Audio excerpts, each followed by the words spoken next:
Hello, everyone, and welcome back to the Alter Your Health podcast. I'm Dr. Susanna Alter, and I'm so excited to dive into the second episode of our plant based nutrition for life cycles, for all the different stages of life. And in the second episode, we are talking about pregnancy, which is a topic I'm just so excited to talk about because some of you know that I was pregnant last year. I delivered my beautiful daughter in October, and it was a really amazing journey for me to go through the 9 months of pregnancy and to be learning so much about nutrition all along the way. And now I finally feel like I am ready to talk to you all about it, about the nutritional recommendations for pregnancy, how it applies to whole food plant-based eaters, and part of my journey as well. And so in today's episode, we're going to be addressing the questions: is whole food plant-based eating safe for pregnancy? How much fat, protein, and carbohydrates do we really need? Are prenatal vitamins necessary? And if so, how do you choose a high quality product? What specific nutrients do plant-based eaters need to be more conscious of during pregnancy? And also how to get all the nutrition that you need while also navigating food aversions, cravings, morning sickness, all of that stuff. So without further ado, let's just dive into our first question of, is plant-based eating safe for pregnancy?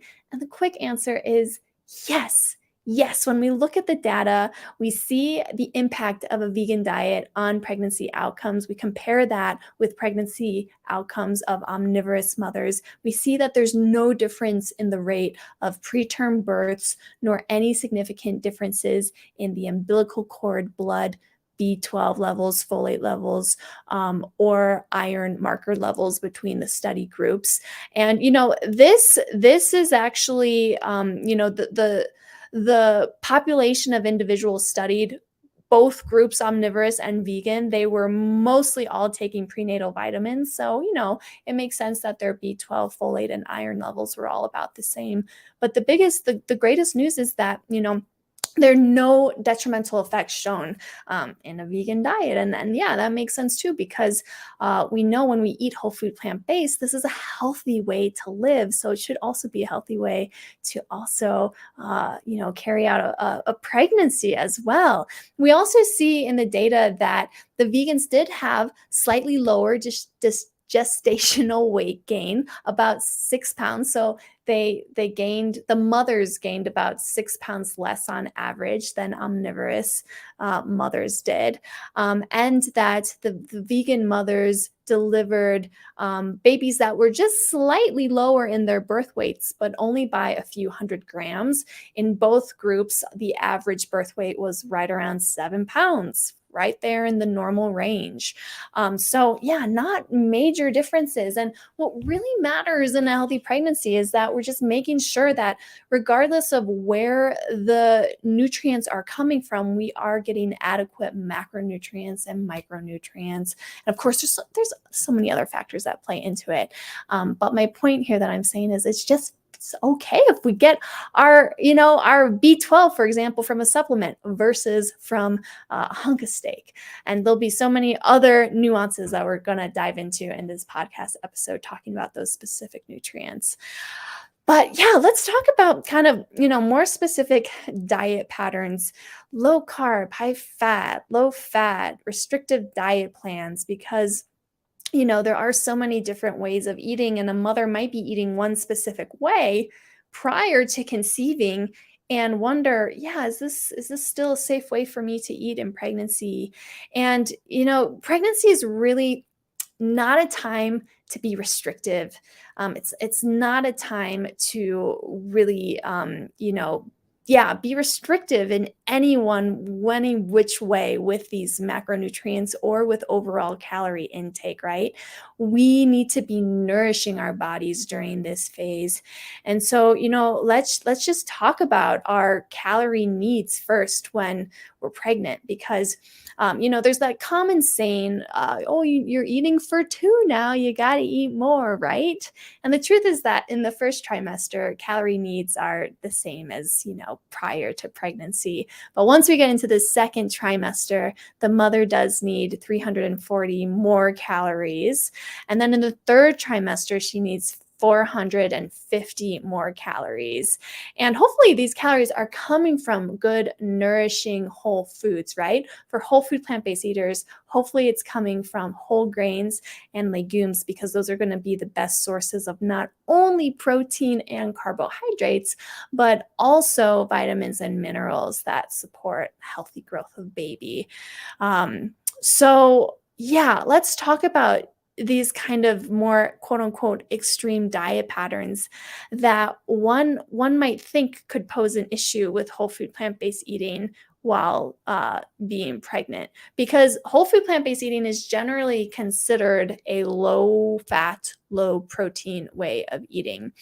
And as I've said before, the kind of restricted or extreme kind of diet patterns aren't really recommended in pregnancy. So let's dive into this a little bit more, talking about each macronutrient, starting off with carbohydrates. Carbohydrates, our favorite macronutrient. No, I'm kidding. We love all of our macronutrients, but we certainly need carbs when we are pregnant.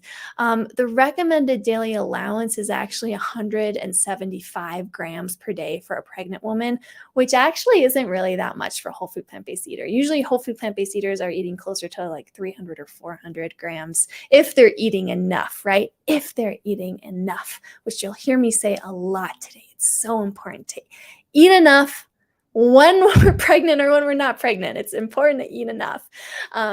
But yes, those carbohydrates are so essential for the healthy growth of baby. And it's actually been shown that women who eat low carb diets when pregnant have higher risk of neural tube defects in their growing babies. This is in part due to the fact that whole grains are such a good source of folate. Also, processed fortified grains are also a source of folate, not a great source of folate, but there's just a higher chance that if a woman is eating a low carb diet, she could have a folate deficiency, and that could lead to a neural tube defect.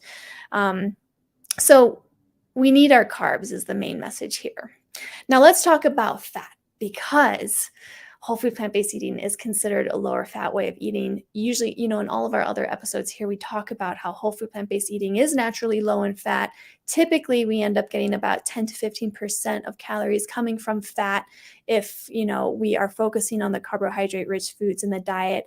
And that's a way of eating that is really optimal for metabolic health for people who are wanting to reverse disease, especially metabolically related diseases.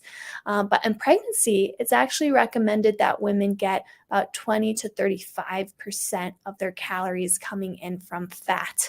And in my experience, my body was really wanting that extra fat. It was really craving that extra fat. And the truth is that it's so much easier for the mother, to get all the calories that she needs for, carrying out this healthy pregnancy if she has more fat in her diet, because we know that high fat foods are more calorically dense too. So the fat is not only just, an easier way to get the extra calories. We actually need those fatty acids for building blocks for our growing baby as well. All the cells that make up our growing baby have a cellular membrane that's comprised of fatty acids. So we just simply need more fat when we are pregnant. Also, specifically, we want these fatty acids to be more of the unsaturated variety, right? Monounsaturated, polyunsaturated, which we get more of in our whole food plant-based diet, and less of saturated fats, and definitely not trans fats, right? But what's also really important is that we make sure we have enough omega-3 fatty acids coming in as well. Now, in a vegan diet, it's a little bit harder to get EPA and DHA. We can get it from algae, but many of us aren't just eating algae, right?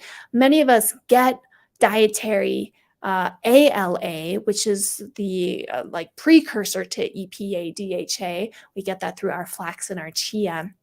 However, we don't really know the rate at which we convert ALA into EPA and DHA. We don't really know our omega-3 fatty acid status unless we test our omega-3 index, which is a blood test, which isn't standard screening for, prenatal labs. So it is recommended by the American Academy of Pediatrics to get a dietary source of at least 200 milligrams of DHA a day, whether that's, from fish for an omnivorous mom or from an algae oil supplement for a vegan mother. And so when I was pregnant, I did start supplementing with an algae blend of EPA DHA that had at least 200 milligrams of DHA a day, because EPA is also important. EPA, well, they're both important for neurodevelopment, but yes, I liked the idea of taking a blend because I don't know, I just didn't like the idea of like only taking DHA. It seemed like it would be a little bit imbalanced in my body. So up to 3 grams of omega-3 fatty acids is actually safe to supplement with. But there are studies showing that 600 milligrams decreases risk of low birth weight and preterm births. So if you're going for that, then you might actually want to take even a little bit more DHA as a supplement. We'll be talking more about those supplements below, but I just wanted to talk about those omega fatty acids while we are here talking about fat as a macronutrient. And it also is important to recognize that a high-fat diet is also not recommended in pregnancy, like a ketogenic diet, for example. The ketogenic diets in pregnancy have been shown to slow organ growth, mainly brain development, brain growth. Also, ketogenic diets tend to be deficient in many, many nutrients. So definitely not recommended in pregnancy, unless a mother is therapeutically prescribed ketogenic diet for, something like epilepsy and is highly monitored by her doctor. Otherwise, really not recommended. Let's talk about protein now, because whole food plant-based eating is also considered a lower protein diet. But it's important to know that even though whole food plant-based eating is considered a lower protein diet, we're not deficient in protein as whole food plant-based eaters, right? We're still meeting the recommended daily allowance of 0.8 grams per kilogram of body weight if we're eating enough, right? That's key. If we're eating enough, because we know that protein and fat and carbohydrates are built into our whole plant foods, even if we're not eating, protein powders and all of these other kind of isolated high forms of protein. We get plenty of protein in a whole food plant-based diet. But is it enough for pregnancy is the question. And we see that protein needs do go up in pregnancy. On average, about 25 extra grams of protein is recommended. But let's look at the actual math and equations for what's recommended. Because as I said, typically we need 0.8 grams per kilogram of body weight. But the recommended daily allowance goes up to 1.1 grams per kilogram of body weight when we're pregnant. And actually more recent research actually suggests that more protein might even be more beneficial for a healthy pregnancy. What these studies show is that 1.2 grams per kilogram is recommended for early pregnancy. And so that's like, 11 to 20 weeks pregnant, and then in later pregnancy, like 30 to 38 weeks, up to 1.5 grams per kilogram. So that's quite a bit more pregnancy, or quite a bit more protein. But let's actually look at some examples of this. So for example, if a woman has a pre-pregnancy weight of 130 pounds, if she were to eat 1.5 grams per kilogram, like in later pregnancy, what's recommended, this ends up being 87 grams of protein. That's not a crazy amount of protein. That's very, very easy to get with whole food plant-based eating. And oftentimes I get that much protein even when I'm not pregnant, just eating enough in a whole food plant-based diet, right? Let's say, a woman started at 160 pounds prior to getting pregnant. If we do that same calculation, that ends up being 108 grams of protein that's recommended for her. So that's also still not a crazy amount of protein. I know my midwife recommended that I get at least 100 grams of protein in early pregnancy. And in the third trimester, she was recommending 125 grams of protein. And I, at this point, wasn't doing all this research. I was just listening to my midwife's recommendation, and I was still able to get up to that amount of protein with eating plants.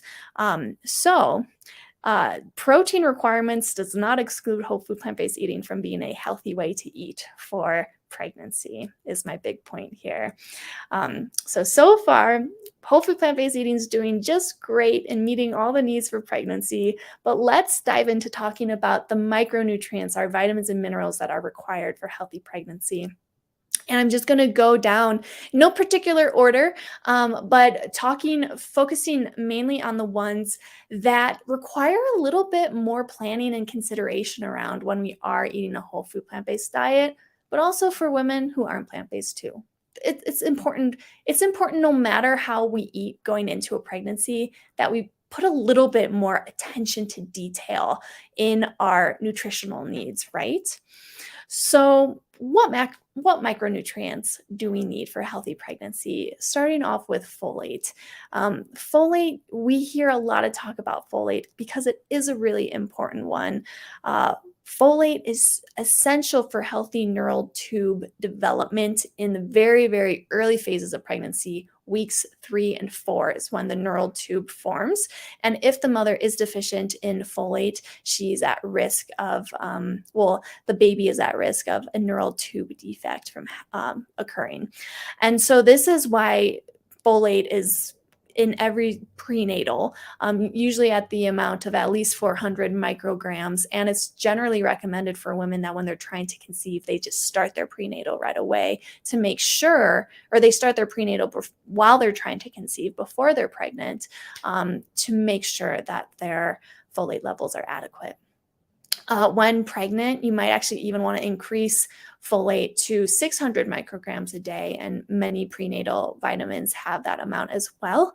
Folic acid versus methylfolate, both increase plasma concentrations of folate, which is good. But what's interesting about methylfolate is that it's an insurance policy for women who don't know whether they have an MTHFR defect, or if they do know they have an MTHFR defect. Methylfolate is just it's an insurance policy that makes sure that you're getting the activated form of folate, because for women who do have an MTHFR variant, they're not able to convert folic acid into the active methylfolate. And it's been shown that women who do have an MTHFR variant are at higher risk of their babies having a neural tube defect. So folate, very important one. We actually get an abundance of folate in our whole food plant-based diet. So hypothetically, it's like really not a concern if you're eating plenty of whole grains, plenty of leafy greens. I know I wasn't taking a prenatal before I got pregnant, and in the early phases of my pregnancy, I actually wasn't taking a prenatal because I was kind of coming at it from this mindset, which now, I look back on, and I would do my second pregnancy different. But in my first pregnancy, I was like, oh, I can get it all. At least in the early pregnancy phase, I was like, I can get everything I need from food. And while that is somewhat true, reality hits, and I'll talk about, the morning sickness and the food aversions and all the obstacles that got in the way of this ideal vision I had of getting everything I needed from food except for B12 and vitamin D. So anyway, I'm going on such a big tangent right now. My big point is that supplementing with folate is a good insurance policy to make sure that you're not deficient and to decrease the risk of a neural tube defect. Okay, vitamin B12, very important for whole food plant-based eaters because we don't have a great dietary source in our diet at all. Like nutritional yeast fortified foods aren't really a reliable source, and we're not really eating fortified foods that much in the whole food plant-based version of a plant-based diet anyway, right? Deficiency in B12 can also contribute to neural tube defects. Women who began pregnancy with vitamin B12 levels lower than 250 were at higher risks of neural tube defects. So vegan moms definitely need to supplement with 250 micrograms a day is what's recommended. That's more than what you'll find in a prenatal vitamin. So, on top of prenatal vitamins, whole food plant-based eating mothers, it's recommended to supplement with B12. Vitamin D is very important for the bone density of the fetus. And so it is recommended now, the recommended daily intake for a pregnant woman is 600 IU per day. And that's generally what you'll find in a prenatal vitamin. However, if the mother has vitamin D deficiency, she's going to also want to supplement a little bit extra. And the range that's been studied as being safe for vitamin D supplementation in pregnancy is 1 to 2,000 IU a day. So that's something to definitely look into, as we talked about last week, a good test to look into when you're in the preconception phase. Okay, moving on to iron, which is such a big topic because, oh man, the crazy statistic that in the third trimester, nearly 30% of pregnant women are iron deficient. And this is because the demand on iron is enormous when we're pregnant because we are producing so much extra blood. So it's actually normal for a woman's hemoglobin levels to dip down in the second trimester when all this extra blood production is happening, and then to kind of normalize again in the third trimester. But what happens a lot of times is that, that hemoglobin will just go down, stay lower in third trimester. And that definitely has its consequences. It can slow down the baby's growth. It can lead to low birth weight and preterm labor. And this is why hemoglobin is tested for all throughout pregnancy. So for most women, regardless of diet, well, I won't say most women, but a lot of women, regardless of diet, whether they're vegan or not, or plant-based or not, will end up needing to supplement with iron if they find that their hemoglobin levels are low in pregnancy. There's a whole argument that, non-heme iron versus heme iron, that non-heme iron is less absorbable. We have other episodes where we talk about iron in depth. But I'll just share, this is where I'll plug in my own personal experience here. I ended up having low hemoglobin in my second trimester. And when I started supplementing with iron, I felt so much better. A lot of my weird food aversions and cravings minimized when I brought iron supplementation in. So it's not a bad idea for vegan moms to actually just kind of be proactive to make sure that they are getting enough iron every day, even if that's from a supplement. The recommended daily allowance is 27 milligrams of iron for a pregnant woman. And if a woman is trying to get all of that from food and from plants, it's actually recommended that they strive for 48 milligrams of iron from plants, because non-heme iron is considered to be less absorbable. So things to consider for when you are, wanting to make sure you've got replete iron levels. Iodine is another nutrient that we need to consider because it is so important for the neurodevelopment of the fetus. And the iodine requirements go from 150 micrograms up to 220 when we're pregnant. Now, iodine is one of those minerals that's kind of, inconsistent in our vegetables and even in our sea vegetables. Sea vegetables are a great source of iodine, but we don't actually ever really know exactly how much iodine is in the dulse that we're taking, or in, the wakame or the kelp that we're taking. And there's a chance that we could either get too low or too much. And in pregnancy, my perspective was that, like, it's good to be a little bit more exact, because it's like, I'm not just talking about my own health now, right? I'm considering the health of my growing baby, who's their health is dependent on me and my choices. And so with iodine, because too little or too much can harm the fetus, and at too much, we're talking about very high levels, right? But supplementation can definitely provide more exact amount of iodine that is coming in. And so this is why prenatals do include iodine. Usually a good prenatal will have at least 150 micrograms of iodine, or maybe a little bit closer to 220. So yes, hypothetically, yes, you could still totally get your iodine from seaweed and not need a prenatal. However, for me, once again, I just rest assured with my prenatal, okay, I'm getting the iodine I need with this supplement. And that was something that I valued in my pregnancy. Okay, moving on to choline. Choline. There's a lot of newer research showing that choline is really, really important also for the neurodevelopment of the babies, and that's why a lot of prenatals now have, a substantial amount of choline. Not the recommended daily allowance, but somewhere between like 100 and 200 milligrams in a prenatal. The recommended daily allowance is 450 milligrams a day. And the majority of women aren't meeting that, the statistics show. Choline isn't really a nutrient that many people think about, right? Choline is really rich in eggs. So in a whole food plant-based diet, we're not eating eggs, but that doesn't mean that we can't get good choline from our plant foods. It's also really high in shiitake mushrooms, soy, wheat germ, cruciferous veggies, almonds, lima beans, red potatoes, kidney beans, quinoa. And I actually did just a little retrospective analysis. I looked at some of my eating days in Chronometer that I logged when I was pregnant.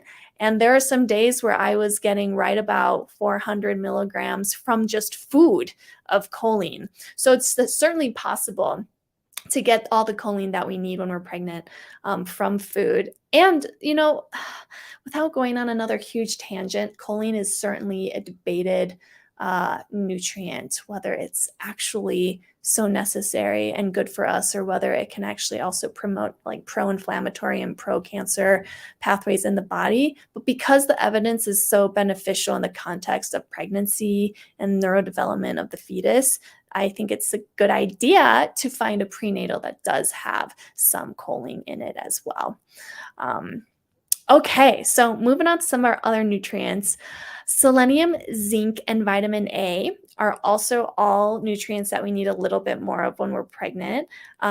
These, I'll just highlight selenium. Selenium we know is really rich in Brazil nuts. It's also high in chia seeds and whole grains as well.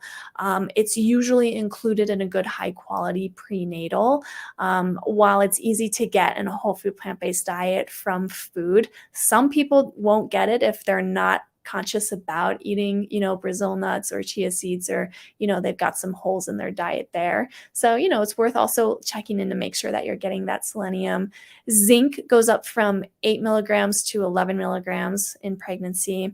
And there's an argument that actually whole food plant-based eaters or plant-based eaters should strive for 15 milligrams because, and yeah, there's all these recommendations that I could talk more and more and more on and go on these long tangents about. But the argument is that plant-based eaters eat more phytonutrients or quote unquote anti-nutrients, phytates, that can block the absorption of zinc. But I honestly wouldn't worry about that. Most prenatal vitamins have a good source of zinc in there as well. Plus you're getting an abundance from your diet. And then vitamin A is needed for good growth, protein synthesis, cell differentiation. We don't want excessive amounts of active vitamin A, like from beef liver, for example. That can be toxic to the fetus. But we're safe if we're getting our vitamin A from plants in the form of beta carotene, because our body only converts as much vitamin A as we need from beta carotene. And we get so much beta carotene if we're eating a whole food plant-based diet. It's generally a nutrient we don't concern ourselves much with about getting enough, because we do get enough when we eat whole food plant-based. Also, niacin, vitamin C, vitamin E, and chromium. Also, the needs for those go up a little bit in pregnancy, but generally when we're eating more overall in pregnancy, we get more of all of those nutrients as well. What's interesting is that one of the minerals where the recommended daily allowance stays the same, it doesn't go up in pregnancy, is calcium. Calcium is like, well, that's such an important one for bone health. Why doesn't the daily need go up for that? And it's because our amazing, wise pregnant bodies actually increase the absorption rate of calcium when we're pregnant. So the recommended daily allowance stays at 1,000 milligrams a day. And yeah, we do definitely want to make sure that we are getting this much. I mean, if you've listened to some of our previous podcast episodes, you've heard us talk about how there's potential that the dairy industry lobbyists have influenced the USDA's recommendations around calcium being so high. For example, if you look at World Health Organization, the recommendation is 500 milligrams, and in Europe, recommendation is 700 milligrams. So why in the US do we need 1,000 milligrams of calcium? However, for me as a pregnant whole food plant-based mom was happy with striving to get that 1,000 milligrams because of this interesting information that every day we share 50 to 300 milligrams of calcium to our growing, developing baby for their fetal skeleton. So, I just thought of it as I'm getting enough calcium for me and for my baby to keep my bones strong, because if we don't get enough calcium as the mother, then we will start leaching calcium, or we'll free up calcium from our bone stores so that we can make sure our baby's bones are strong.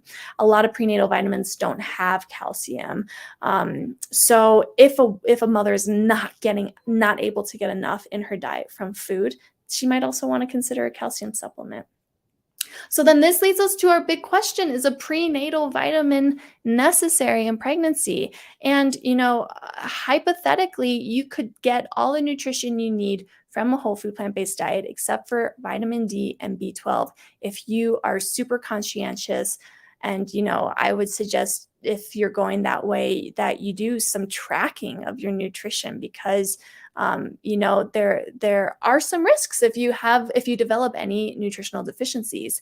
And for me, when I realized the reality of, wow, prenatal would be really helpful, was when I got so nauseous in the first trimester and had crazy food aversions, and all of a sudden could not eat all the foods that I envisioned myself eating during pregnancy. And I realized, okay, wow, having a prenatal to cover all the nutritional bases, to fill in all the gaps that I'm not able to get by eating my whole plant foods, is so valuable and so important.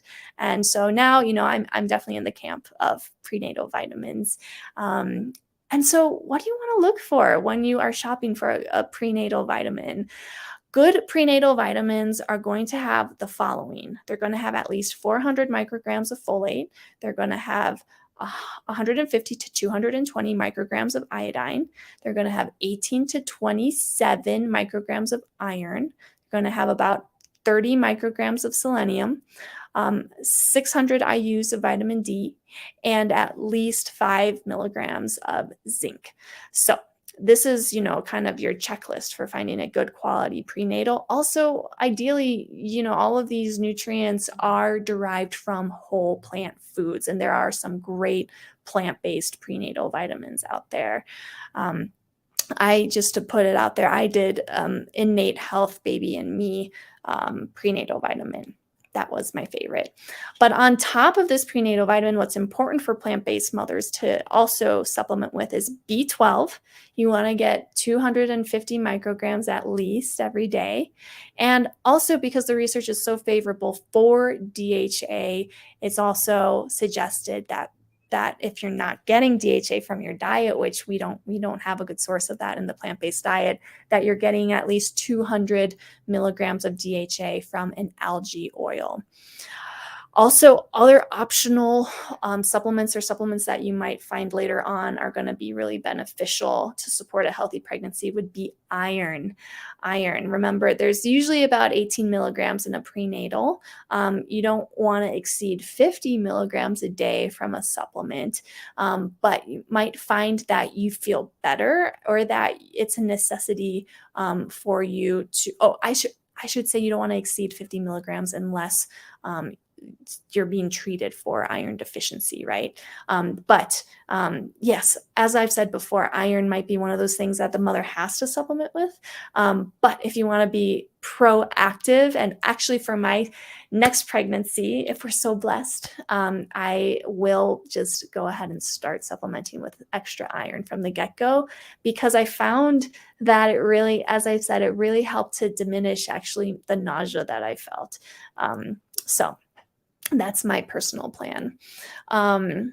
And then the other one to consider is also calcium. If it's really hard for the mother to get enough calcium in their diet with plant-based eating, I found that calcium was one of the harder minerals for me to get, but it's mainly because I don't eat soy personally. Soy doesn't agree with my body very well, and soy is one of the best calcium-rich plants in the plant-based diet. Also, white beans are very calcium-rich. So what I'm going to do for my next pregnancy is focus a lot more on white beans.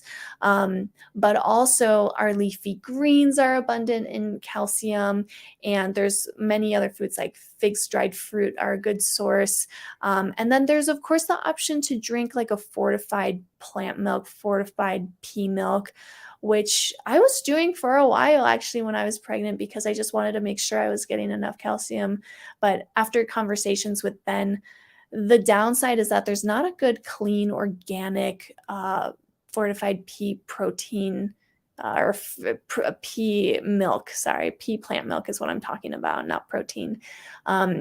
A pea-based milk, like there's Ripple milk, if maybe you've heard of it, which has, is fortified with calcium. It's not ideal for us whole food plant-based eaters, but here's the thing. This was my biggest lesson while being pregnant. We might have our ideals. We might have this vision of what, the perfect plant-based pregnancy is going to look like. But, when we're in it, we might have symptoms. We might have nausea. We might not be able to eat that smoothie that we want to. We might not be able to eat the beans that we want to. It might just be the most disgusting thing in the world. And for me, I just have to say, I went from enjoying a smoothie for breakfast every single day for like 7 years to not being able to even tolerate looking at a smoothie. It just grossed me out so much for my entire pregnancy. And so, it's just, we have to be flexible and adjust our expectations and be gentle with ourselves. Because, like I said, pregnancy is not a time for restriction. It's also not a time to be hard on ourselves. It's not a time to try to be a perfectionist. It's really a time to just tap into that self-nourishment and that self-love and that self-compassion and bringing out all these qualities that we're also going to eventually be imparting towards our beautiful baby at the end of this, right? That compassion, that gentleness, that love, that tenderness, we can give that to ourselves when we're pregnant, right? All right, everyone. Well, I could go on and on talking so much more about more, but I realize I'm 37 minutes into this podcast episode. I was going to share more about my own personal journey too, but I'm not going to. I was going to share some of my favorite foods and tips for pregnancy, but we might just have to do that some other time because we don't have time today. But thanks for sticking with me for this longer episode, and we'll see you next week talking about lactation, nutrition for breastfeeding. I'm so excited. Okay, we'll see you there.